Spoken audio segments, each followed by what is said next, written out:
காதலியே கண்ணம்மா கண்ணம்மா தீராத காதல் நீ செல்லம்மா செல்லம்மா கண்ணம்மா கண்ணம்மா என் வாழ்வின் அர்த்தம் நீ அம்மா. மாமா அதான் நானே சொல்றேன்ல, உங்க பேத்திக்கு குழந்தை பிறக்க கூடாதுங்கிறதுக்காக மருந்து கொடுத்ததே நான் தான். நானே என் வாயால ஒத்துக்கிட்டேன். அது பிறகு எதுக்கு கெஸ்ட் ஹவுஸ்ல இருக்க வேலையெல்லாம் கூட்டு வர சொல்லிருக்கீங்க? இங்க பாரு, இத்தனை நாளா மருமக தானேன்னு சொல்லிட்டு கண்டு காணாமல போனதுக்கு காரணம் இந்த குடும்பம் பிரிஞ்சிடக்கூடாதுன்னு தான். இனிமே இந்த குடும்பத்தை கட்டி காத்து எல்லாரும் ஒரே வீட்டுல ஒன்னா சேர்ந்து இருக்கணும்னு எனக்கு எந்த ஆசையும் இல்ல. சொத்தை பிரிச்சு கொடுத்ததா உங்க பாட்டு வழிக்கு எங்கெங்க போகணுமோ அங்க போயிடலாம். நீங்க தாத்தா அப்பா இவளுக்காக சொத்து பிரிக்க போறீங்களா? என்னப்பா பண்றது? சொத்துக்காண்டி உன் பொண்டாட்டி என்ன மாதிரி வேலையெல்லாம் பாத்துருக்கான்னு பார்த்தேன். சந்தோஷமா வாழ வேண்டிய பிள்ளைகளுக்கு வாழ்க்கையே அழிச்சிருக்கான்.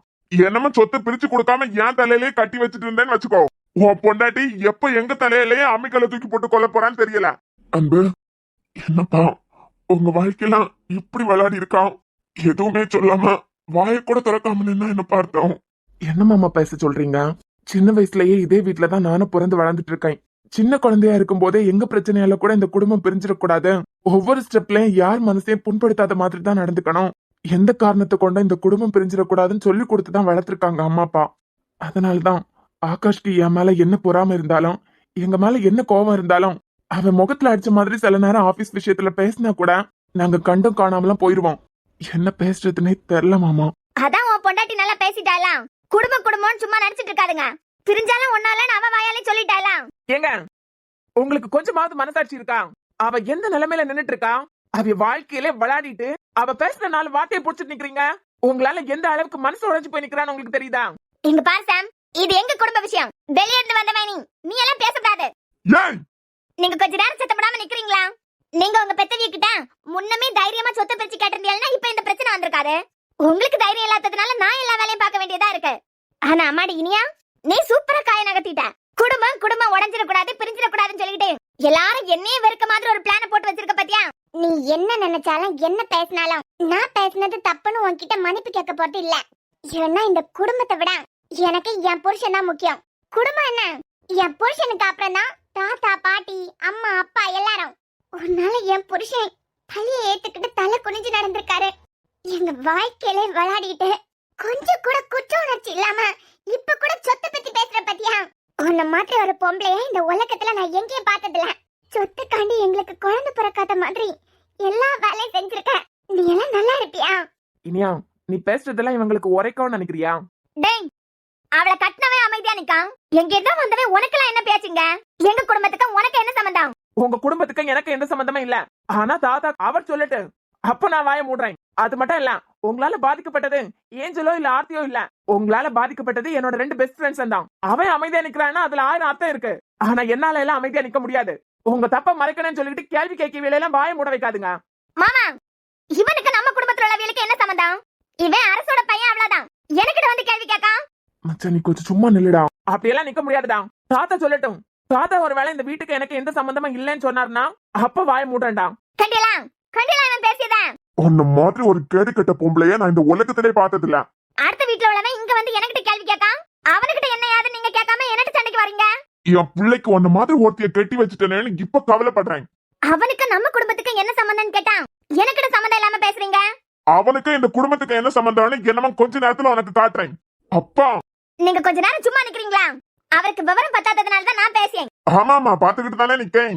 இதே வீட்டுலதான் என் பொண்ணு மாப்பிள்ள பிள்ளைகள் எல்லாரும் இருக்காவ. இதே வீட்டுலதான் எங்க மூத்த பிள்ளை மருமகா இனியா எல்லாரும் வாழ்ந்துட்டு இருக்காவ. இந்த வீட்டுல புருஷனுங்க பேசும்போது பொண்டாட்டிங்க வாய் ஒசந்து நான் பார்த்தது இல்ல. என் மூத்த மருமகளா இருக்கட்டும், எனக்கு பிறந்த பொண்ணா இருக்கட்டும், அமைதியா தான் நிப்பாவ. அது சரி, நீ கட்டின புருஷனையே மதிச்சாதானே? ஆமா, அவர் ஒழுங்கா இருந்திருந்தா என்கிட்ட நீங்க எல்லாம் கேள்வி கேட்கற மாதிரி இருக்காதுல. தாத்தா வந்துட்டாங்க.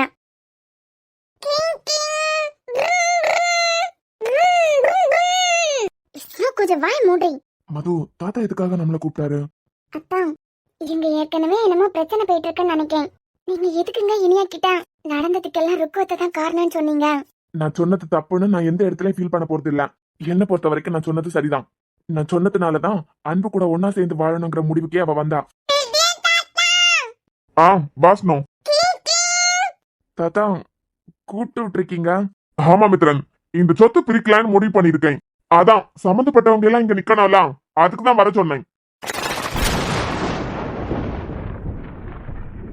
என்னது தாத்தா சொத்து பிரிக்க போறாங்களாம்? இப்ப எதுக்கு தாத்தா இப்படி ஒரு முடிவு எடுத்திருக்காங்கன்னு தெரியலையே.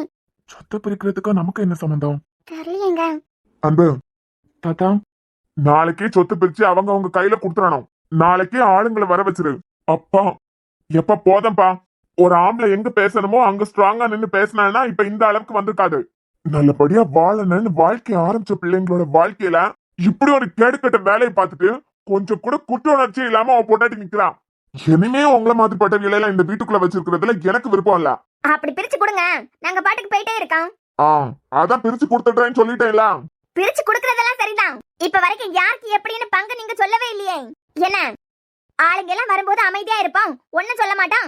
ஆளாளுக்கு நீங்க குடுக்கற பங்க வாங்கிட்டு போவான்னு சொல்லிட்டு இப்பவே பிளான் போடுறீங்க போல. இப்பவே உங்க குட்டெல்லாம் வெளியே வரணும்ல.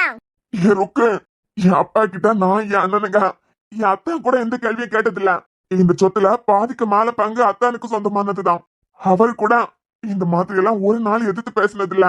ஆனா நமக்கு இந்த சொத்துக்கு கொஞ்சம் கூட உரிமை இல்ல. நீ அப்பா கிட்ட இப்படி எதிர்த்து பேச? நீங்க ஒழுங்கா இருந்தீங்கன்னா நான் எதிர்த்து பேச வேண்டியதா இருக்காது, நீங்களே பேசலாம். அது சரி, உங்க வாயை தான் என்கிட்ட கடனா கொடுத்துருக்கீங்கல்ல, அதான் உங்களுக்காண்டி நான் பேசிக்கிட்டு இருக்கேன். இப்பயே விட்டு கொடுத்து போயிட்டு இருந்தா ஏன் பிள்ளைங்க பாவம்ல. சொல்லுங்க மாமா, யாருக்கு எந்த பங்கு கொடுக்க போறீங்கன்னு எனக்கு தெரியணும்ல. அதுக்கு என்னம்மா, தெரிஞ்சுட்டா போச்சு. அதுக்காண்டி தானே எல்லாரையும் வர வச்சிருக்கேன். ஒண்ணு, என் மாப்பிள்ள, அதாவது என் பொண்ணு வீட்டுக்காரரு, அவருக்கு அம்மா அப்பா இல்லாததுனால நம்ம குடும்பத்து கூடயே கூட்டு குடும்பமா ஒன்னா இருக்கணும்னு ஆசைப்பட்டு அவர்கிட்ட இருந்த மொத்த பணத்தையும் போட்டுதான் அந்த கம்பெனியை உருவாக்குனாங்க. என்னமா நமக்கு இருக்க ப்ராப்பர்ட்டிஸ்ல நிறைய அவருக்கு சொந்தமானதான். எந்த காரணத்தை கொண்டோம் அது யாருக்கும் ஷேர் ஆகாது. என்னது? ஆமாமா, அது என் மாப்பிள்ள அம்மா அப்பா கூட இல்லாம கஷ்டப்பட்டு சம்பாதிச்சது. அந்த சொத்து பூராவும் யாருக்கும் பிரிச்சு கொடுக்க மாட்டேன். அது அவருக்கு மட்டும்தான் போகும். அதுல உரிமை கொண்டாடுறதுக்கு அன்புக்கு இசைக்கு மட்டும்தான் உரிமை உண்டு. அது என் மாப்பிள்ள அவர் பிள்ளைங்களுக்கு பிரிச்சு கொடுக்கறத பொறுத்து. அதுல கை வைக்கிறதுக்கு எனக்கே உரிமை இல்ல. அது எப்படி? நம்ம குடும்பத்து கூட இருக்குனா எல்லாருக்கும் பங்கு போகலாம். அது எப்படிமா? உன் அப்பே சம்பாதிச்சதா? என்னமோ உன் அப்பே சம்பாதிச்சு மாப்பிள்ளை கிட்ட இதெல்லாம் வச்சுக்கிடுங்கன்னு கொடுத்த மாதிரி அதுல உரிமை கேக்குற? என்ன உன் அப்பே சம்பாதிச்சு கொடுத்ததா? இல்ல, அது அவரோட சொத்து. ஓ, அப்ப அவரோட சொத்து அவருக்கு மட்டும் தானே? ஆமா, அவரோட சொத்து அவருக்கு மட்டும்தான் உரிமை. அது சரி. அது உன் அப்பை வீட்டு சொத்தோ என் அப்பை வீட்டு சொத்தோ கிடையாதுல்ல நம்ம உரிமை கொண்டாடுறதுக்கு. சரி மாமா. அப்புறம் இந்த கெஸ்ட் ஹவுஸ் இருக்க இடம் ஸ்னோக் தான். ஸ்னோக்கா? அது எப்படி மாமா? இனி என்ன போய் சேர்ந்துட்டாங்களா? மித்ரன் மதுவை கல்யாணம் பண்ணியாச்சு, இனிமே நம்ம வீட்டு சொத்தை எதுக்கு ஸ்னோக் எழுதி வைக்கணும்? ஏன்னா இந்த சொத்துல இனியனுக்கு எப்படி உரிமை உண்டோ அதே போல இனியனுக்கு பிறந்த குழந்தைக்கும் உரிமை இருக்கு. அது எப்படி? நான்லாம் விட்டு கொடுக்க முடியாது. நீ விட்டு கொடுக்க முடியுமா விட்டு கொடுக்க முடியாதா நான் உனக்கிட்ட கேள்வி கேட்கவே இல்லையே. இது நான் சம்பாதிச்ச என் சொத்து. என் பேரனுக்கு எப்படி உரிமை உண்டோ அதே போல என் பேரனுக்கு பிறந்த குழந்தைக்கு உரிமை உண்டு. கெஸ்ட் ஹவுஸ் இருக்க இடம் ஸ்னோக்கு தான் போகும். மித்ரன், என்னங்க, எங்க 2 பேருக்கு கிடைச்சிருக்க மிகப்பெரிய சொத்தே நீங்க தான். இதெல்லாம் ஸ்னோக்கு வேண்டாம். நீங்க பார்க்காத சொத்தா, நீங்க பார்க்காத ஆடம்பரமா, இதெல்லாம் ஸ்னோக்கு வேண்டாம். தாத்தா கிட்ட சொல்லிருங்க. சரி மது. ஏப்பா மித்ரன், ஒன்னதான். சொல்லுங்க, கேக்குது. இது எங்க வீட்டு சொத்து. எங்க வீட்டு சொத்தை பிரிச்சு மாமனார் எல்லாருக்கும் கொடுக்க போறாங்க. இதுல உங்களுக்கு எல்லாம் என்ன உரிமை இருக்கு? மாமா தான் கேனத்தனமா பேசுறாரு. நீ தான் பெரிய பெரிய ஆஸ்பத்திரி எல்லாம் வச்சுட்டு கோடிக்கணக்குல பார்த்தவனாச்சே. அது மட்டும் இல்லாம சென்னையில பெரிய ஆஸ்பத்திரி, எவ்வளவு ப்ராப்பர்ட்டி இருக்கு உங்களுக்கு. உன் தங்கச்சி என்னையும் பார்க்கிறதுக்கு சிம்பிளா இருக்கலாம், ஆனா உங்களுக்கு இல்லாத சொத்தா? அவர் பேசிட்டே இருக்காரு, உன் வாயில வாய் திறந்து எங்களுக்கு இதுல எல்லாம் உரிமை இல்லைன்னு சொல்ல தெரியாதா? வாஸ்தவமான பேச்சுதான். எனக்கு இந்த குடும்பத்துக்கு எந்த சம்பந்தமும் இல்ல. உங்க சொத்தை நீங்க பிரிக்க போறீங்க, இதுல எனக்கு பங்கு கேட்க முடியாது. எந்த உரிமையும் எனக்கு இல்லவே இல்ல. ஆனா இப்ப என் பொண்ணா இருந்தாலும் ஸ்னோ பிறந்தது இனியனுக்கு தானே. என்ன பேசுனேன்னு எனக்கு தெரியும், நீ வாய் மூடு. அப்படி பார்க்கும்போது அப்பாவோட சொத்துல பிள்ளைக்கு உரிமை உண்டு தானே. இனியனோட சொத்துல ஏன் ஸ்னோக்கும் உரிமை இருக்கு. என் பேருக்கு நான் கேட்டேன்னா அது தப்பு, என்னால கேட்கறதுக்கும் உரிமை இல்ல. ஆனா என் பிள்ளை இனியனுக்கு தானே பிறந்தது. சோ கண்டிப்பா சொத்துல உரிமை ஸ்னோக்க இருக்கு. இனியன் இல்லனாலும் அவர் பங்கு நீங்க ஸ்னோ பேர்ல எழுதி வச்சுதான் ஆகணும். எப்படிப்பட்டவனா இருக்க பத்தியா நீ? சொத்துக்காண்டிதான் இப்படி நானும் நல்லவன மாதிரி நடிச்சிட்டு இருந்தியா? எனக்கு மாமா, நீங்க என்ன உங்க போக்குல ஒவ்வொருத்தங்களுக்கா வாரி எரிச்சிட்டே இருக்கீங்க? உரிமை இருக்கிறவங்களுக்கு எல்லாம் கொடுத்துட்டு இருக்கேன். அருணுக்கும் ஆகாஷுக்கும் இந்த சொத்துல எவ்வளவு உரிமை இருக்கோ அத மாதிரி இனியனுக்கு இருக்கு. இனியன் உயிரோட இல்ல, அதனால அவன் குழந்தைக்கு போய் சேர வேண்டியது சேர்ந்து தானே ஆகணும். குற்ற உணர்ச்சியிலே என் பேரை வந்து என்கிட்ட கேட்டாலும் கேட்டுருவான். என்ன தாத்தா, நான் உயிரோட இல்லாததுனால என் பிள்ளைய அப்படியே விட்டுட்டீங்களான்னு கேட்பான்ல. விளையாடுறீங்களா? இப்ப புரியுது மித்ரன் ஏன் இந்த வீட்டையே சுத்தி சுத்தி வந்தான் அப்படின்னு. அண்ணே, என்னடா? நமக்கு இல்லாத சொத்தா, நம்ம பார்க்காததா, நமக்கு இருக்கிறத அனுபவிக்கிறதுக்கே நேரம் இல்ல. இதுல அவங்க சொத்தை அவங்க பிரிக்கிறாங்க. வேண்டான்னு சொல்லுனே. எனக்கு எப்ப என்ன பண்ணணும்னு தெரியும். நீ கொஞ்சம் வாய மூடுறியா? என்னங்க, நீங்க என்னமோ பிளான் போட்டு தான் இதெல்லாம் பண்றீங்க. அப்படி நீ நினைச்சா நான் என்ன பண்ண முடியும்? ஐயோ, இவர் ஏன் இப்படி எல்லாம் பண்றாரு? நல்லா இருக்கு, நல்லா இருக்கு மாமா உங்க சொத்து பிரிப்பு. ஆமா, நீ என்ன நினைச்சுக்கிட்டு இருக்க? மொத்தமா நீ மட்டும் உரிமை கொண்டாடலாம்னு நினைச்சுக்கிட்டியா? சரி, எந்தாலும் செஞ்சுக்கிட்டு போங்க. மிகப்பெரிய சொத்தே அந்த கம்பெனி தான். அத பத்தியும் பேசிருங்க, அதுதானே முக்கியம். அடுத்தது அங்கதான் வரேன். இந்த கம்பெனி ஆரம்பத்துல கஷ்டப்பட்டு உருவாக்குனது மாப்பிள்ளையும் சஞ்சயம் தான். 2 பேரும் அவங்க உழைப்பை எந்த அளவுக்கு போடணுமோ போட்டு முடிச்சுட்டாவ. அவ இருந்ததை விட இப்ப டபுளா கம்பெனி வளர்ந்துருக்குன்னா அதுக்கு காரணம் அன்பும் சாமன் தான். இதுல 30% ஷேர் அன்புக்கு போகும், மிச்சம் இருக்கிறதுல 30% சாமுக்கு போகும். மிச்சம் இருக்க 40ல உன் பிள்ளை ஆகாஷுக்கு, உன் மருமக ஏஞ்சல் கூட அங்கதானே வேலை பார்க்கா. அது பிறகு இனியாக்கு, எல்லாருக்கும் அப்படி இப்படி கொஞ்சம் கொஞ்சம் போகும். என்னது, சாமுக்குமா? அது எப்படி மாமா? அவன் அப்ப ஏற்கனவே கோடியில தான் புரண்டுட்டு இருக்கான். பாரு தமிழ், சொத்தை பிரிக்கணும்னு சொல்லிட்டு ஒரு தடவை கூட நம்ம எல்லாம் ஆசைப்படவே இல்ல. என்ன மாதிரி தானே இந்த குடும்பத்துக்கு இவ்வியெல்லாம் வாழ வந்தாவ. இப்படி மாமா கிட்ட எதிர்த்து கேள்வி கேட்காவ. அதுதான் அது புத்தியும் தெரியும்ல. அப்பால இருந்தே நீயும் நானும் ஒன்னா இருக்கேன்னு சொல்லிக்கிட்டு நம்ம 2 பேரையும் பிரிக்கணும்னா பிளான போட்டுக்கிட்டு இருந்தேன். அது இப்படி எல்லாம் பேசலனாதான் ஆச்சரியப்படணும். நான் கேட்கல, சாமுக்கு எப்படி இதுல ஷேர் வரான்னு கேட்கேன். ஏன்னா அன்பு போட்ட அதே உழைப்ப சாமம் போட்டிருக்கான். இந்த கம்பெனி அப்போ விட இப்ப இப்படி உச்சத்துல கொடி கட்டி பிறக்குதுன்னா அதுக்கு காரணம் அன்பு சாம மட்டும்தான். அன்பு வேணா எம்டியா இருக்கலாம், ஆனா 2 பேருக்கும் அந்த கம்பெனில சம உரிமை தான். உன் அப்பை பார்க்காத பிசினஸா இல்ல உன் அப்பனுக்கிட்ட இல்லாத ப்ராப்பர்ட்டியா? மாமா பாட்டுக்கு பேசிக்கிட்டே போறாரு. தாத்தா நியாயமா தானே பேசுறாரு. இந்த கம்பெனிக்காக அன்பு அவனோட உழைப்பு போட்டிருக்கானா அது அவனோட கடமை. ஏன்னா அவன் விஆர் வீட்டு பேரன். இந்த கம்பெனிக்காக அவன் அப்பாவும் மாமாவும் அவங்க உழைப்பு போட்டிருக்காங்க. அது எந்த இடத்துலயும் டவுன் ஆயிடக்கூடாதுங்கிறதுக்காக அவன் நிறைய வேலை பார்த்திருக்கான். அதுக்கு காரணம் இருக்கு. ஆனா எந்த எதிர்பார்ப்பும் இல்லாம ராத்திரி பகலா தூங்காம நான் கஷ்டப்பட்டிருக்கேனா எனக்கும் இந்த கம்பெனில ஈக்குவல் ரைட்ஸ் இருக்குன்னு தானே அர்த்தம். சாரி ஆண்டி, இந்த கம்பெனிக்காக நானும் என்னோட உழைப்ப அளவுக்கு அதிகமாவே போட்டிருக்கேன். சோ எனக்கும் ஷேர் வேணும். நானும் விட்டு கொடுக்கறதா இல்ல. சபாஷ், ரொம்ப நல்லா இருக்குப்பா, ரொம்ப நல்லா இருக்கு. நீ கூட இங்க சும்மா உன் ஃப்ரெண்டுக்காக வந்துட்டு போறேன்னு நினைச்சிட்டு இருந்தேன். டா, உன் பக்கத்துல நிக்கறாளே, அவ மேல ஆசைப்பட்டுதான் அவ பின்னாடி போறேன்னு நினைச்சேன்.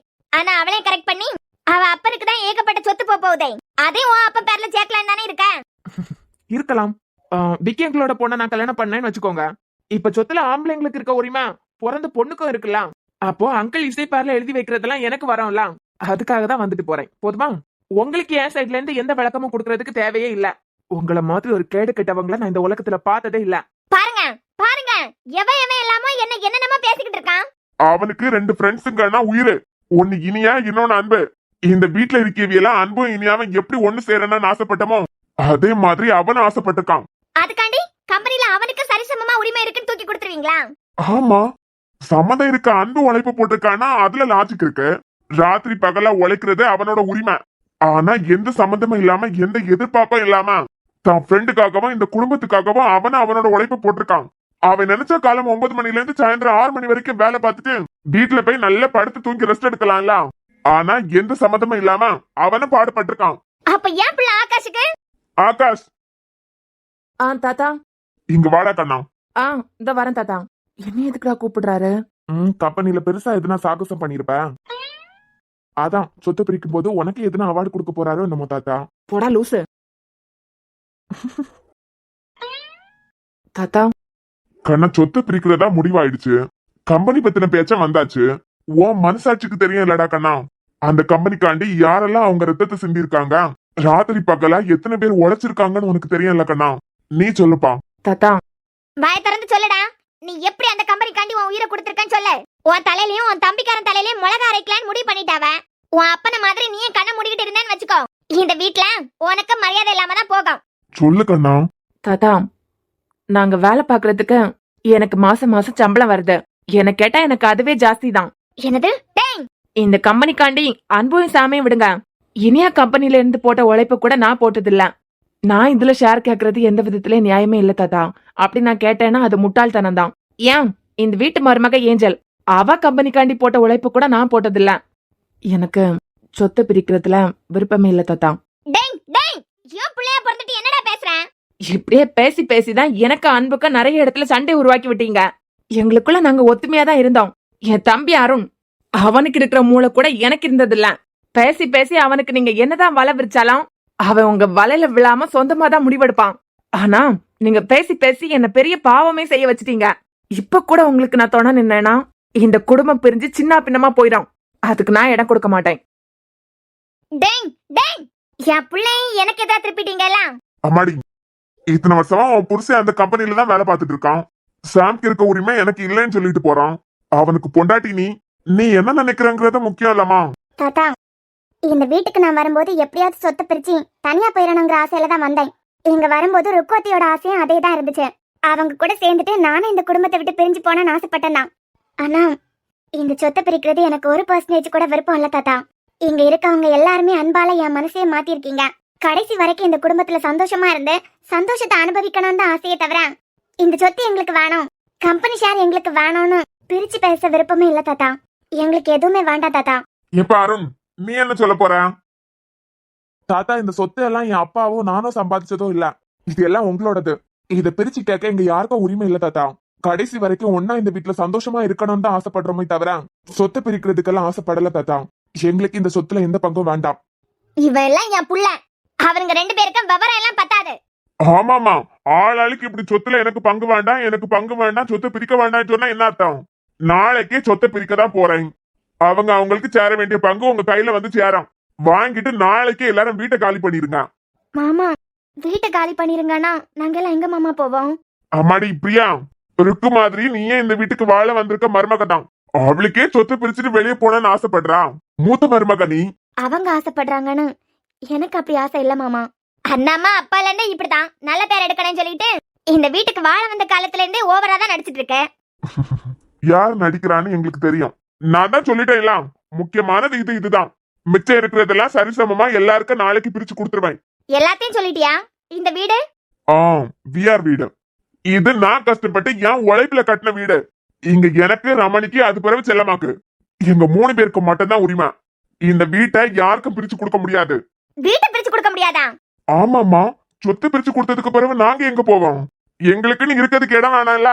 மொத்தத்தையும் அவங்க பேரோல எழுதி வச்சுட்டு அது பிறகு சுவாத்துக்கும் உறங்கதுக்கு இடத்துக்கு நாங்க திண்டாடணுமா? வயசான காலத்துல உழைச்சு முடிச்சுட்டோம். நாளைக்கு நீங்க எல்லாம் வீட்டை விட்டு போறியா? இந்த வீட்டையும் உங்க பேரோல எழுதி வச்சுட்டு எங்களால எல்லாம் தெருவுல போய் நிக்க முடியாது. நாங்க 3 பேரும் இந்த வீட்டுல தான் இருப்போம். எங்க காலத்துக்கு பிறகு இந்த இடத்துல அனாத ஆசிரமம் வர மாதிரி ஏற்பாடு பண்ணிருவேன். ஓ, உங்க காலத்துக்கு பிறகு எங்களுக்கு வராது. என்னம்மா, சொத்துக்காண்டி அவ வயசுல பிள்ளையே வளரக்கூடாதுன்னு முடிவெடுத்துட்டேன். சாதிச்சு காட்டிட்டேன். இனிமே இந்த வீடு உனக்கு வேணும்னு சொல்லிட்டு அந்த ஆண்டவன் எங்களை கூப்பிடறதுக்கு முன்னமே பேச்சார வச்சிருவ போலயே. மாமா, இவ செஞ்சாலும் செய்வாப்பா. அதனால எங்க காலத்துக்கு பிறகு இந்த வீடு இருக்க இடத்துல அனாத ஆசிரமம் வரும். ஏன்னா இது ஏன் உழைப்பு. ஆக மொத்தம் எல்லாருமா சேர்ந்து நல்லா விளையாடிட்டு இருக்கீங்கல்ல. சாம், உன் மேல இருந்த மரியாதையே போயிட்டு. Same to you aunty. உங்க மேல இருந்த மரியாதையே போயிட்டு. எப்போ சொத்துக்காண்டி என் ஃப்ரெண்ட்ஸோட வாழ்க்கையில விளையாடுனீங்களோ உங்களை பாக்குறதுக்கே அருவருப்பா இருக்கு. உனக்கு நிம்மதியா? சொத்துல பாதிக்க மேல உன் மாமனாருக்கு தான் வந்து சேர போகுது. அதான் உன் புருஷனுக்கு அப்பனுக்கு. இதெல்லாம் நடத்தணும் தானே நீ இவ்வளவு பிளான் போட்ட. அப்போ சிஓ சீட்டை என் பிள்ளைக்கு கொடுத்துருப்பாவ. நீ நல்லவ மாதிரி அந்த கம்பெனில வேஷத்தை போட்டு நீ புடிங்கிட்ட. இப்ப சொத்து பாதி உனக்கு தானே வரப்போகுது. அத்தை, பாத்து பேசுங்க. ஏப்பா, பாத்துட்டேன். உன் பொண்டாட்டி எப்படி காய நகர்த்தியான்னு நல்லா பாத்துட்டேன். உன் மேல நான் கொலை பெரியில இருக்கேன். என் கையில மட்டும் இப்ப எதனா கிடைச்சதுன்னு வச்சுக்கோ, உன் மேல எல்லாம் ஏதாவது தூக்கி போட்டு கொலை பண்றதுக்கு கூட நான் தயங்க மாட்டேன். இப்பயும் சொல்றேன், நீ வீட்டை விட்டு போனாலும் எனக்கு பிரச்சனை இல்ல, இந்த உலகத்தை விட்டு போனாலும் எனக்கு பிரச்சனை இல்ல. தாத்தா, சொல்லுமா. இன்னைக்கு சாயந்தரமே மயுவை எங்க குழந்தையா தத்தெடுக்க போறோம். நீங்க சொத்தை நாளைக்கு தானே பிரிக்க போறீங்க. அன்புக்கு எனக்கு மயு குழந்தைனா நாளைக்கு நீங்க பிரிக்க போற சொத்துல எங்க குழந்தைக்கு உரிமை உண்டு. என்னது? எவன் பெத்த குழந்தைக்கு உரிமை உண்டா? ஆமா, சொத்தை நாளைக்கு தானே பிரிக்க போறீங்க. எல்லாரும் சூப்பரா தெளிவா இருக்கீங்க. ஏன் பிள்ளைகள் 2த்துக்கு தான் அறிவே இல்ல. அன்பு, தாத்தா, நாளைக்கே சொத்தை பிரிக்கிறதுக்கு ஆளை வர சொல்லிடு. தாத்தா, இந்த சொத்தை பிரிக்க வேண்டாம் தாத்தா. ஊர்ல நம்ம குடும்பத்தை பத்தி எல்லாரும் நல்ல விதமா பேசுறதுக்கு காரணமே நம்ம எல்லாரும் ஒத்துமையா இருக்காதான் தாத்தா. நான் என் நிலாட்சியாக்கு கூட இப்பயே சொல்லி கொடுத்து வளர்த்துட்டு இருக்கேன். எப்படி இனியாத்தைக்கு கல்யாணம் ஆகுறது வரைக்கும் அத்தையால இந்த குடும்பம் பிரியறதுக்கு அவங்க கொஞ்சம் கூட இடம் வச்சு கொடுத்ததில்ல. குடும்பம் உடஞ்சிடக்கூடாதுங்கிறதுக்காக எல்லாத்தையும் விட்டு கொடுத்து போயிருக்காங்க. அதே போலதான் உன் சித்தி இசையும். இவங்க எல்லாம் எப்படி இந்த குடும்பத்துல இருந்தாங்களோ அதே போல உன்னால இந்த குடும்பம் பிரிஞ்சிடக்கூடாதுன்னு சொல்லி கொடுத்து வளர்த்துட்டு இருக்கேன். சொத்தை பிரிச்சு எங்களை துரத்திடாதுங்க தாத்தா. நீங்க செல்ல பாட்டி, ரமணி பாட்டி, பிரியாத்த, அன்போட அம்மா இவங்க எல்லார் பாசமும் எங்களுக்கு கிடைக்கணும்னா இதே வீட்டுல ஒன்னா இருந்தாதான் தாத்தா முடியும். சொத்தை பிரிச்சு எங்க எல்லாரையும் அனாதையா வெளியே துரத்திடாருங்க தாத்தா. எல்லாரும் தனித்தனியா போயிட்டா அது பிறகு இத்தனை வருஷமா நம்ம ஒன்னா ஒத்துமையா இருக்கிறதுக்கு அர்த்தமே இல்லாம போயிட தாத்தா. ப்ளீஸ் தாத்தா, சொத்தை பிரிச்சு எங்க எல்லாரையும் வெளியே துரத்திடாருங்க. இந்த கிழமை சொன்னதுதான். என் முடிவுல எந்த மாற்றமும் இல்ல. நாளைக்கு சொத்தை பிரிச்சு உங்க கையில எல்லாம் கொடுத்ததும் ஆளாளுக்கு உங்க வாழ்க்கையை தனித்தனியா அமைச்சுக்க பாத்துருங்க. அது பிறகு ஒரு விஷயம், இந்த வீட்டுல இருக்க நீங்க எல்லாரும் இந்த குடும்பம் பிரியக்கூடாது, ஒத்துமையா எல்லாரும் இருக்கணுங்கிறதுக்காக நிறைய விஷயங்கள்லாம் எல்லாரும் விட்டு கொடுத்து போயிருக்கீங்க. அதுக்கு உங்க எல்லாருக்கும் ரொம்ப நன்றி. இந்த வீட்டுல இருக்க நீங்க எல்லாம் விட்டு கொடுத்து போயிருக்கீங்கன்னா அதுக்கு ஒரு அர்த்தம் இருக்கு. ஏன்னா நீங்க எல்லாரும் இந்த வீட்டுல பிறந்த பிள்ளைங்க, எல்லாரும் இந்த வீட்டு பேர பிள்ளைங்க. ஆனா மித்ரன சாம அப்படி கிடையாது. இந்த குடும்பத்துக்கு அவங்க 2 பேருக்கு எந்த சம்மந்தமும் இல்ல. இருந்தாலும் இந்த குடும்பத்துக்காண்டி நிறைய செஞ்சிருக்காங்க. இந்த கிழவனையும் 2 கிழவிங்களையும் தான் தாத்தா பாட்டியாவே பாத்திருக்காங்க. அதனால நீங்க எல்லாரும் வெளியே போனாலும் எங்க 3 பேரையும் பாக்கிறதுக்கு சாம்க்கு மித்ரனுக்கு எப்ப வேணாலும் வந்துட்டு போலாம். தாத்தா, நீங்க மனசுக்குள்ள எந்த அளவுக்கு அலறீங்கன்னு புரியுது. சொத்தை பிரிச்சு எங்க எல்லாரையும் அனாதையா அனுப்பிடாதுங்க தாத்தா. ஆமா தாத்தா, இந்த வீட்டுல இருந்து வெளியே போறதுக்கு எங்களுக்கு விருப்பமே இல்ல. ஒரு பிறந்த குழந்தைக்கு அம்மா அப்பா பாசம், தாத்தா பாட்டி பாசம் மட்டும்தான் கிடைக்கும். ஆனா இந்த வீட்டுல பிறந்த நாங்க அவ்வளவு அதிர்ஷ்டசாலிங்க தாத்தா. தாத்தா பாட்டி, பாட்டியோட தங்கச்சி செல்லு பாட்டிக்கு பாசம், மாமா அத்தை பாசம், பெரியப்பா பெரியம்மா பாசம்னு எல்லார் பாசமும் எங்களுக்கு கிடைச்சிருக்கு. வெளியே துரத்திடாதுங்க தாத்தா. இந்த வீட்டையும் 2 பாட்டிங்களையும் விட்டு எங்களால போக முடியாது தாத்தா, போகவும் மாட்டோம். வேற பேசுறதுக்கெல்லாம் ஒண்ணும் இல்ல. இத்தனை வருஷமா இந்த கிழவனையும் கிழவிங்களையும் மறைச்சு எல்லாரும் விட்டு கொடுத்து பொறுமையா போனதுக்கு ரொம்ப நன்றி. ஒண்ணும் இல்லடா தங்கம், கண்ணுல தூசு விழுந்துட்டேன். என்னடா இது? இந்த குடும்ப பிரியாணி நினைச்சு கூட பார்க்கலக்கா. முதல்ல நிறைய ஆசை, நிறைய கனவு எல்லாத்தையும் சுமந்துட்டு இந்த வீட்டுக்கு மருமக்களா வந்தேன். இனியன் கொடுமைப்படுத்தும் போதும், இனியன் போன பிறகும் நான் சந்தோஷமா இருக்கிறதுக்கு இந்த குடும்பத்துல இருக்க எல்லாரும் காரணமா இருந்திருக்காங்க. இப்படி இவ்வளவு சீக்கிரம் இந்த குடும்ப பிரியாணி நினைச்சு கூட பார்க்கல. எனக்கும் தான் அம்மா அப்பா பாசம் கூட கிடைச்சதில்ல. ஏன் அல்றியாடி? அது உங்களுக்கு தெரியாதுல. பெரியம்மா பெரியப்பாட்ட ஒப்படைச்சிட்டு அம்மா அப்பா போயிட்டாங்க. இந்த குடும்பத்துல இருக்கிற ஒவ்வொருத்தங்களும் அவ்வளவு அன்பா அக்கறையா நடந்திருக்காங்க எங்க கிட்ட. அம்மா அப்பா பாசம் இல்லைனாலும் இந்த குடும்பத்துல இருக்க எல்லாரோட பாசமும் கிடைச்சிருக்கு. இப்படி இந்த குடும்ப பிரியாணி நினைச்சு கூட பார்க்கல. யார் கண்ணு பட்டுச்சுன்னு தெரியல. தாத்தா இப்படி ஒரு முடிவு எடுத்துட்டாரு. தாத்தா அழுறது ஸ்னோவாலே தாங்க முடியல. அவ்வளவுதான், எல்லாரும் உங்க பொருள் எல்லாம் எடுத்து வச்சிருங்க. நாளைக்கு சொத்தை பிரிச்சு கொடுத்ததும் நீங்க இத்தனை வருஷமா எல்லாரும் ஆசைப்பட்ட மாதிரி உங்க வேலையை பார்த்துட்டு வெளியே போய் சந்தோஷமா இருக்கலாம். இனிமே விட்டு கொடுத்து போனோம்னா எந்த அவசியமும் இல்ல உங்களுக்கு. இந்த கிழவனை பார்த்து பயணணும்னு இல்ல, 2 கிழவிங்களை பார்த்தும் பயப்படணும்னு இல்ல. தாத்தா, எங்களால எல்லாம் போக முடியாது தாத்தா. நான் யூஎஸ்ல தனியா மாட்டும் போது கூட நம்ம குடும்பத்து கூட எப்படியாவது சேர்ந்துறேன்னு எத்தனையோ நான் அழுதுருக்கேன். இப்பதான் நம்ம குடும்பத்து கூட திருப்பியே சேர்ந்திருக்கேன். இப்ப வெளியே போயிருங்கன்னு சொன்னா நாங்க எல்லாம் எங்க தாத்தா போவோம்? அம்மாடி, இந்த குடும்பத்தை கட்டி காப்பாத்தி உங்களுக்கு எதுவும் கிடைக்க போறது இல்ல. ஒத்துமையா விட்டு கொடுத்து வாழ்றதுனால எதுவும் நடக்க போறதும் இல்ல, எதுவும் மாற போறதும் இல்ல. சந்தோஷமா வெளியே போய் நிம்மதியா உங்க வாழ்க்கைய ஆரம்பிங்க. செல்லம்மா, என்னமே என்ன பார்த்துட்டு நிக்க? நாளைக்கு எல்லாரும் அவிய வேலையை பார்த்துக்கிட்டு இந்த வீட்டை விட்டு வெளியே போறாவ. வயசான நீயோ நானோ தொந்தரவா என்னத்துக்கு அவிய முன்ன நின்னுட்டு? எனக்கு தான் பிள்ளைகள் பேர பிள்ளைகள் எல்லாம் இருந்தா என்ன இங்க அனாதையா விட்டுட்டுதுங்க. உமக்கு பிள்ளைகள் பேர பிள்ளைகள் தான் பாட்டி பாட்டின்னு சுத்தி வந்துட்டு இருந்ததுங்க. நீரே இப்படி ஒரு முடிவு எடுத்தா இனிமே நமக்குன்னு யார் இருக்கா? வயசானா இப்படிதான் செல்லம்மா. சொத்தை பிரிச்சு கொடுத்துட்டு அவிய சந்தோஷமா வாழணும்னு எப்பயே நம்ம முடிவு எடுத்திருக்கணும். நம்ம மேலதான் தப்பு. அப்பா, அப்பா. தெய்வங்கள் எல்லாம் தோற்றே போகும் தந்தை அன்பின் முன்னே, தாலாட்டு பாடும் தாயின் அன்பும் தந்தை அன்பின் பின்னே, தகப்பனின் கண்ணீரை கண்டோரில்லை, தந்தை சொல்மிக்க மந்திரம் இல்லை. என்னுயிரணுவின் வரமுயிரலவா மண்ணில்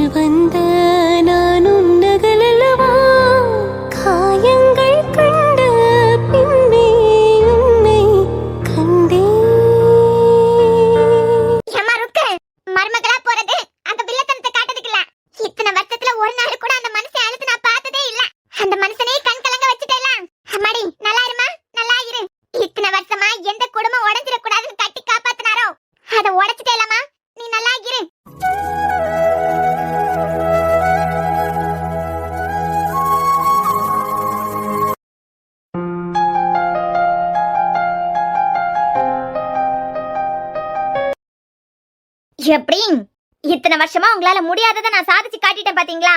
அதுதான் ருக்கு. நீ எல்லாம் என்னடி பொம்பளை? அப்பா இந்த அளவுக்கு உடைஞ்சு போய் நான் இது வரைக்கும் பார்த்ததே இல்ல. அந்த மனுஷனை சாச்சிட்டு சந்தோஷப்படுறேன். அவர் அப்படிதான் சீன் போடுவாரு. என்னமோ பிள்ளை பேர பிள்ளைகளுக்கு மேல எல்லாம் பாசம் இருக்க மாதிரி நடிப்பாரு. யாரு? என் அப்பா நடிச்சாரா? இனியா என் அண்ணன் பொண்ணுடி. அவளை பெத்தவே நான் இல்லைனாலும் அவளை தூக்கி வளர்த்திருக்கேன். அவ வாழ்க்கையில இப்படி விளையாட உனக்கு எப்படி மனசு வந்தது? நீ எல்லாம் ஒரு பொம்பளையா? நீங்க இப்ப என்ன சொன்னாலும் என் காதுல கேட்காது. ஏன்னா நான் சந்தோஷமா இருக்கேன். சொத்தை தான் பிரிச்சு கொடுக்க போறாவேலாம். ஆனா ஒரு விதத்துல அந்த கிழமை பண்ண வேலையை நினைச்சு கோவமாட்டம் வருது. ஆனாலும் சொத்தை பிரிச்சு கொடுத்துட்டா நம்ம பாட்டுக்கு நம்ம வேலையில பாத்துட்டு போலாம். நீ நினைச்சத சாதிச்சுட்ட போல. ஆமா, இத்தனை வருஷமா உங்களால முடியாததை நான் சாதிச்சு காட்டியிருக்கேன். நல்லா இந்த குடும்பத்தை இப்படி பிரிச்சுட்டு நீ இந்த குடும்பத்துக்கு வந்த வரலடி சாபம். அவ வயித்துல பிள்ளைய வளர முடியாத மாதிரி செஞ்சுட்டு எப்படி நீ இப்படி சந்தோஷமா இருக்க? இந்த குடும்பமே உடைஞ்சிருச்சு. யாரு? நானா உடைச்சேன்? நான் சொத்தை வாங்கிட்டு தனியா போலான்னு தான் பார்த்தேன். அந்த இனியாதான் ஓவரா பண்ணி குடும்பத்தையும் பிரிச்சு விட்டுட்டா. அவ வாழ்க்கையில நீ பண்ண கொடுமைய அவ மட்டும் ஸ்டேஷன்ல போய் ஒரு கம்ப்ளைண்ட் கொடுத்தான்னு வச்சுக்கோ. நீங்க உள்ள போய் கம்ப்ளைண்ட் வேண்டியதா இருக்கும். ஏன் எனக்கு மருமகளா பேசு. உங்களை மாத்தி ஒருத்தங்க எனக்கு மாமியாரா கிடைச்சதுக்கு கிடைக்காமலே இருந்திருக்கலாம். இப்போ உங்களுக்கு புரியாது. இனிமே தனியா வந்து சந்தோஷமா இருக்க போறாங்களாம். அப்பதான் உங்களுக்கு புரியும் நான் செஞ்சது நல்லது அப்படின்னு. யாரு? உங்க கூட நாங்க வர போறோமா? உங்க கூட நாங்க வருவோம்னு நீங்க நம்புறீங்களா? அதுவும் இந்த குடும்பத்தை விட்டுட்டு? அதான் அந்த ஆளே வெளியே போங்கன்னு சொல்லிட்டாரே. நாளைக்கு சொத்தை பிரிச்சதுக்கு பிறகு வெளியே போங்கடா நாயங்களான்னு சொல்லுவாரு. அப்ப புரியண்டா உனக்கு? ஏன் நீங்க எதுக்கு இப்ப கொந்தளிக்கிறீங்க? சொத்தை பிரிக்க வச்சுட்டேலாம். இப்ப சொல்றேன், இந்த நிமிஷத்துல இருந்து உனக்கும் எனக்கும் எந்த சம்பந்தமும் இல்ல. எந்த சம்பந்தமும் இல்லனா ஊரறிய தானே தாலி கட்டி கூட்டிட்டு வந்தீங்க. உன் கூட வாழ்ந்த வாழ்க்கைய நினைச்சு இப்ப கேவலமா இருக்க. இந்த நிமிஷத்துல இருந்து உனக்கும் எனக்கும் எந்த சம்பந்தமும் இல்ல. ஆமா, நீ ஆசைப்பட்ட மாதிரி சொத்தெல்லாம் பிரிஞ்சு உன் கையில நாளைக்கு வரப்போகுது. உன் புருஷன் நானும் உன் கூட இருக்க போறது கிடையாது. உன் பிள்ளைங்க 2 பேரும் உன் கூட இருக்க போறது கிடையாது. உன் மருமகளுங்களும் உன் கூட இருக்க போறது இல்ல. அது பிறகு யாருக்காண்டி நீ சொத்தை பிரிச்சு என்ன பண்ண போற? என்னது? என் பிள்ளைங்களுக்காண்டியா? எனக்காண்டியா தான் நான் இதெல்லாம் செஞ்சிருக்கேன். அதெல்லாம் சொத்து பிரிச்சு கையில கொடுத்ததா என் பின்னாடியே 2 பேரும் வருவானுங்க. என் பிள்ளைங்க 2 பேரும் என் பின்னாடி வரும்போது மருமகளுங்க வரமாட்டாளுங்களா? உன் புருஷன் நானே வரமாட்டேன்னு சொல்றேன். அப்புறம் உன் பிள்ளைங்களை எப்படி கூட்டு போறேன் நான் பாக்குறேன். அது சரி, உனக்கு நாங்களா முக்கியம்? இந்த சொத்து தானே முக்கியம். சொத்து கிடைச்சதான் இந்த சொத்தெல்லாம் கட்டிட்டு அழு. இந்த சொத்துக்காண்டி தானே அந்த மனுஷன் அழ வச்சேன். இந்த சொத்துக்காண்டி தானே இவ்வளவு பண்ண.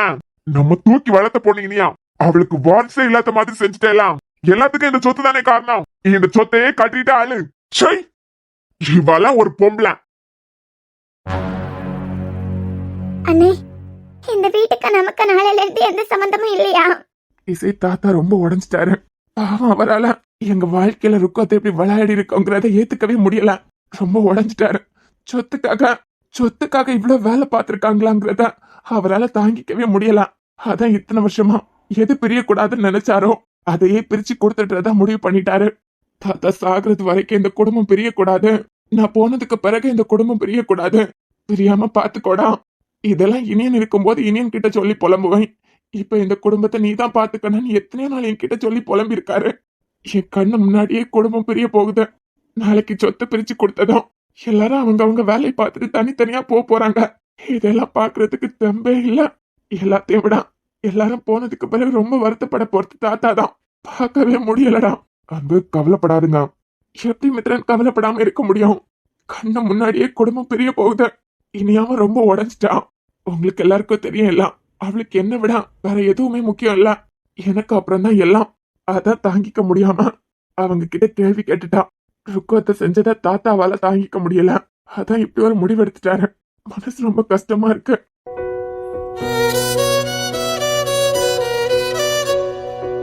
என்ன ரமணி, கால் ரொம்ப வலிக்குதா? ஆமா, ஒரே வலியா இருக்கு. பிரியா கிட்டயும் தமிழ் கிட்டயும் எல்லாம் தண்ணி சூடு பண்ணி கேட்டேன். கொஞ்சம் ஒத்தடம் கொடுக்கணும் போல இருக்க. இரு, நானே தண்ணி போட்டு எடுத்துட்டு வரேன். என்னது, நீங்க எடுத்துட்டு வர போறீங்களா? ஆமா, இனிமே நம்மள நாமளே தானே பாத்துக்கணும். அடுத்தவங்களோட உதவியை எப்பவும் எதிர்பார்த்துட்டே இருக்க முடியாது இல்லம்மா. என்னங்க சொல்றீங்க? ரமணி, ஐயோ, அழறீங்களா? தோத்துட்டேன். நான் தோத்துட்டேன். இந்த குடும்பம் பிரியறதா என்னால பார்க்கவே முடியாது. இந்த குடும்பம் பிரிஞ்சிடக்கூடாது. நம்ம பிள்ளைங்க நம்ம கையை விட்டு போயிடக்கூடாதுன்னு நினைச்சேன். ஆனா நாளைக்கு சொத்து பிரிச்சு கொடுத்ததும் ஆளாளுக்கு அவங்க வேலையை பார்த்துக்கிட்டு தனித்தனியா போறாங்க. சொத்தை பிரிச்சு கொடுக்க போறீங்களா? அவங்க ஆசைப்பட்ட மாதிரி அவங்க வாழ்க்கையை அமைச்சுக்கட்டும். தாத்தா, ஆம், வாமா. என்னம்மா, நாளைக்கு வீட்டை விட்டு போறீங்க. இப்ப இந்த கிழவனையும் கிழவியும் பார்த்து போயிட்டு வரேன் தாத்தான்னு சொல்லிட்டு போலான்னு வந்தியா? தாத்தா என்ன மன்னிச்சிருங்க தாத்தா. அம்மாடி, நீ என்னம்மா தப்பு பண்ண? ஒன்ன மன்னிக்கிறதுக்கு நான் யாரு? உங்களுக்கு தெரியும்ல தாத்தா, அன்பு நான் எந்த அளவுக்கு காதலிக்கிறேன் அப்படின்னு. சிஓ விஷயத்துல அவங்க என்கிட்ட எப்படி எல்லாம் நடந்துக்கிட்டாங்கன்னு உங்களுக்கு தெரியும். அப்ப கூட நான் அவங்க கிட்ட எந்த கேள்வியும் கேட்டதில்ல. அதே மாதிரி இதை என்னால பொறுத்துட்டு போக முடியல தாத்தா. கேள்வி கேட்காம இருக்க முடியல தாத்தா என்னால. சத்தியமா இந்த குடும்பத்தை பிரிக்கணும்னு நான் நினைக்கல தாத்தா. எங்களால இந்த வீட்டையும் உங்களையும் விட்டு போக முடியாது தாத்தா. அவங்களால நாங்க பட்ட வலி, எங்களுக்கு குழந்தை இல்லாத பழிய அவர் மேல எடுத்து போட்டிருந்தாருன்னா அவர் தானே தாத்தா காலத்துக்கு அசிங்கப்பட வேண்டியதா இருக்கும். என்னால கேட்காம இருக்க முடியல தாத்தா, அதான் கேட்டுட்டேன். மன்னிச்சிருங்க தாத்தா. அம்மாடி, உன் மேல எந்த தப்பும் இல்ல. நீ எதுக்கு மன்னிப்பு கேட்டுக்கிட்டேன்? எனக்கு உன் வழி நல்லாவே புரியுது. ஒரு பொண்ணு எதை வேணா பொறுத்து போவா. அவ கல்யாணம் ஆனதுல இருந்தே அவளோட ஆசை இதுவாதான் இருக்கும். அந்த ஆசையிலே விளையாட்டுனா யாரா இருந்தாலும் பொறுத்துட்டு போக முடியாதுதான். இத்தனை வருஷமா எல்லாத்துக்கும் பொறுத்துட்டு போய் இந்த குடும்பம் பிரிஞ்சிடக்கூடாதுங்கிறதுக்காக அமைதியா போன நீயே இப்படி கேள்வி கேட்டிருக்கேன்னா உன் நிலைமை புரியுது. உன் மனசும் புரியுதுமா. இந்த கிழவனே 2 கிழவிங்களையும் விட நாளைக்கு சொத்து பிரிச்சதுக்கு பிறகு அவங்க ஆசைப்பட்ட மாதிரி தனியா போய் ரொம்ப சந்தோஷமா அவங்க வாழ்க்கையை அமைச்சுக்கட்டும். தாத்தா நீங்க எல்லாம் இல்லாம எப்படி தாத்தா? நான் முடிவெடுத்தா எடுத்ததுதாம்மா. இதுதான் எல்லாருக்கும் நல்லது. இன்னைக்கு உன் வாழ்க்கையில விளையாடினா நாளைக்கு இதை விட மேல ஒண்ணு நடக்கும். அதெல்லாம் பார்க்கறதுக்கு இந்த கிழவனுக்கு தெம்பு இல்லம்மா, தெம்பு இல்ல.